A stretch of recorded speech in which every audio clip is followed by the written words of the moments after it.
Hey everybody, Kenny Ducey here for the Action Network, ready to give you my two favorite plays on Wednesday's NBA slate. This is Daily Action Picks for December 29th, 2021.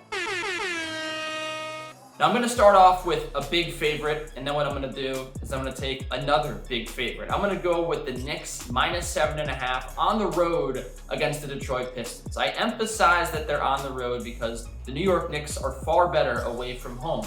4.2 more points per 100 possessions coming out of this offense on the road, and they're also slightly better on defense. They're actually plus 2.1 points per 100 possessions and a negative 3.6 at home. That is a big deal considering how bad this Knicks offense has looked all season long. It actually seems to have improved since the Knicks had some bouts with COVID, introducing Kemba Walker back into the lineup to great success, taking Evan Fournier off the floor for a little bit. And really, this is a capable offensive team against a Detroit Pistons team that is absolutely gutted right now due to COVID. There's no Cade Cunningham and really no Killian Hayes. When you look at the front court as well, right, guys like Trey Lyles and Kelly Olynyk are missing. That's how teams have attacked the Knicks, is down low with some of these bigs that have been out in their own as well, likely after this game. And without the Pistons really having a strong front court presence, I have some serious doubts about them really getting to the Knicks. Again, this is a very strong team on the road. I think that is one of the best kept secrets in the NBA. A 16-18 team, we're not really looking to target them ever as a big favorite, but I think this is one of those spots they just proved their worth on the front end of a back-to-back against a weak opponent. I think they can do it again here on the second night of the back-to-back with a lot of guys coming back off the COVID list. Speaking of the COVID list, the Atlanta Hawks, no strangers to the COVID list. They did get Trae Young back last time out against the Bulls. He had 29 points, but they're still missing so many players, right? John Collins, Kevin Huerter, Danilo Gallinari, Lou Williams, TLC. The list goes on. These are really important players.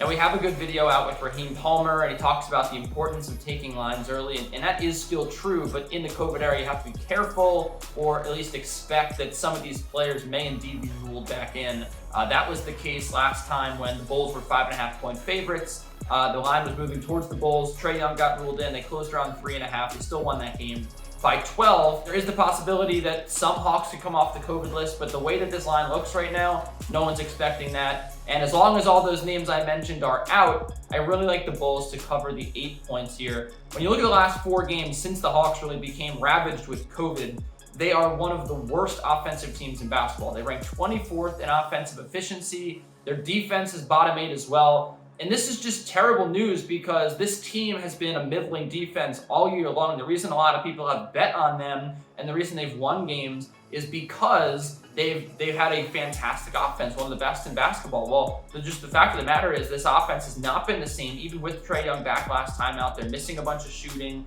They're missing playmaking guards.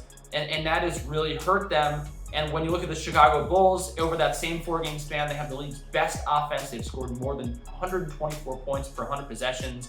I just think a strong offense like this it is missing a couple of pieces, but relatively healthy, going against a terrible Atlanta Hawks defense, and then you take away the Atlanta Hawks offense, which has masked a lot of the defensive problems. I think that there's a big issue here for Atlanta. I think they fall to Chicago here by a lot of points. Again, that was, they lost by 12 points last time out with Trae Young. I could see something similar unfolding here, but I would absolutely make them heavy favorites, and I like taking this line as a way to fade, a lot of these Hawks tertiary players, considering most of their backups even are on the COVID shelf. That's it for me. You can follow me on Twitter at Kenny Ducey. Check out some of our amazing content on the Action Network app and on actionnetwork.com. If you really enjoy these picks, you think they're going to win, please feel free to drop a like. If you hate them, if you want to flame me after they lose, you can feel free to chime in on the comment section, and I will come back, for your comment later on in the day. See you next Wednesday, and happy betting.